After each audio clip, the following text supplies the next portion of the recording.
All right, so let's tackle example 3, which we didn't get to today in class on our inverse trig adventures.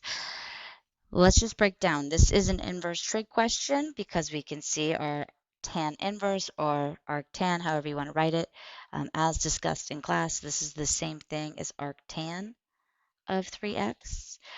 We should make a mental note to ourselves right away that what is the argument of my inverse trig function here is not just an x, it's a 3x, which means we have some stuff and we will be using the chain rule at some point, right?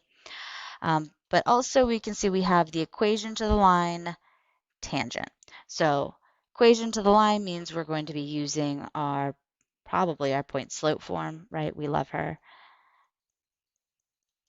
Tangent means that we are looking for that slope to be our derivative, and at this particular point of 1/3. So that is kind of everything translated that we've gotten here.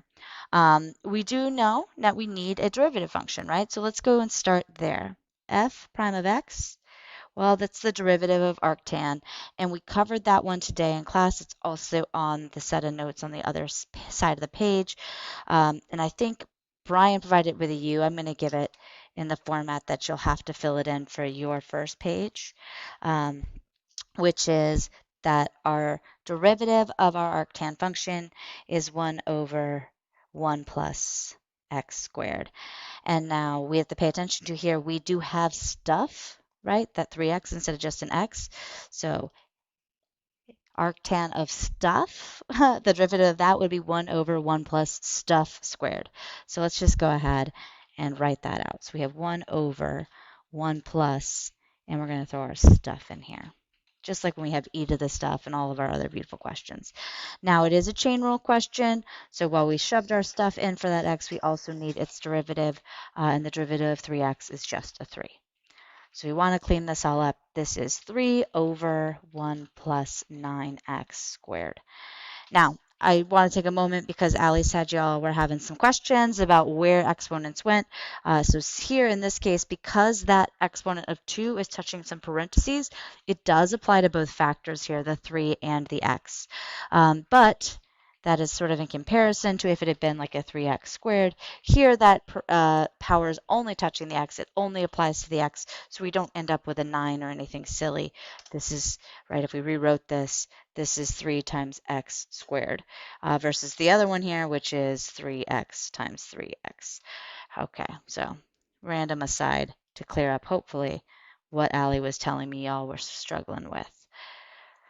Okay, so now we have our f prime. We know we need to keep going. Oops, I shouldn't have used the same color highlighter. Let's use red. We need to find our m, and our m is f prime of 1/3, right? This is our derivative function is a slope at every dang point, and we want the slope at the point when x is equal to 1/3. So we're going to go ahead and go find that. F prime of 1/3. Well, that's equal to 3 over 1 plus 9 times that 1/3 squared. And it might have actually been better if I hadn't distributed that, because then I wouldn't have these two steps. I would have just done 3 times 1/3, which is 1, and I would have gotten that 2 quicker. But either way, we're going to get 3 over 1 plus 1, which is 3 over 2. So there's our slope. So now we are ready to actually write our equation for our line. Oh, I'm not. Drat it. Hold on. I will get there. We're not ready because we have all of this.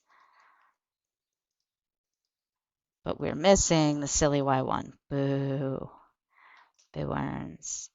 So we got to go find that, which means we got to go figure out what y is when x is equal to 1/3. So we're going to go back to this original problem.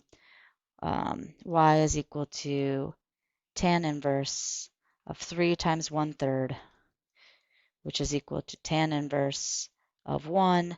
And then we have to think about when tangent is equal to 1, like which angle measurement will give us a tangent of 1. Tangent is only 1 when sine and cosine are the same. And that only happens with our 45-45 right triangle. So in this case, our y is equal to pi over 4. You could also type this into your sweet TI-36X Pro, and it would have given you pi over 4. So Now we are good to go. We've got our equation for our tangent line, requiring us to use our arc trig derivatives, our inverse trig derivatives, as well as actually using a bit of our unit circle as well.